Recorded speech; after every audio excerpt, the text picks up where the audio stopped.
I was barely a teenager the first time I tried to kill myself. If I knew then what I know now, well, it probably wouldn't have changed very much. And it probably wouldn't have changed very much because sometimes it doesn't matter what you know, what you feel just takes over.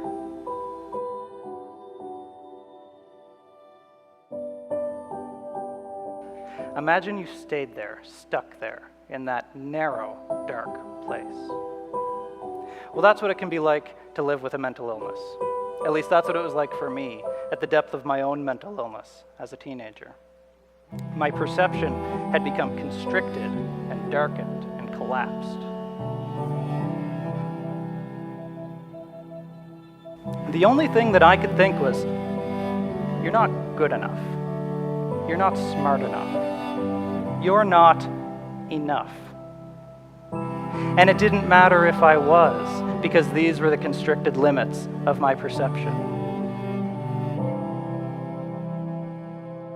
The only thing I could think in that moment, nobody would even know you're gone.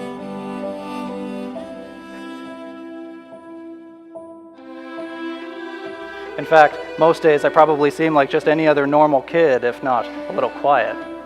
And because the truth is, I was. In fact, I was so normal, most people never would have guessed. They probably would have even been surprised to find out how I would hate the way the sunlight came in my window every morning when I would wake up. And I know that some of you know that feeling too. I was so normal that a few years later, after not getting the help that I so clearly needed, most people would have never known that I was the one that had caused so much commotion late one night when I tried to jump from an overpass. Then again, if they did know, I would have been the last to find out anyway. Because that's how these types of things go. People seem plenty eager to talk about mental illness and about suicide, just as long as it's behind closed doors and hushed voices. My mind was running, screaming, shaking, collapsing in on itself again. When you're in that place and your perception is collapsing like that, those old thoughts kept coming back again. You're not good enough. You're not smart enough. You're not enough. Because I just didn't want it to hurt anymore.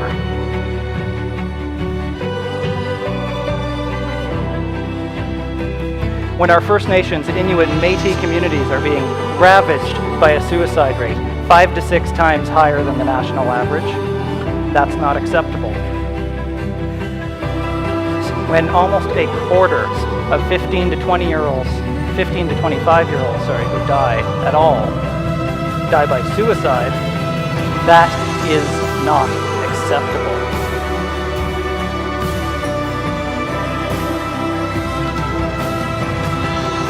Who might be contemplating suicide, I know that there's a hope somewhere deep inside you. I felt it too. Keep that hope alive. We need you. We need you to be leaders in this conversation, whether we are ready to have it or not. And trust me, if you're anything like me, it's this conversation that's going to keep you alive every single day, as though you've got just one more.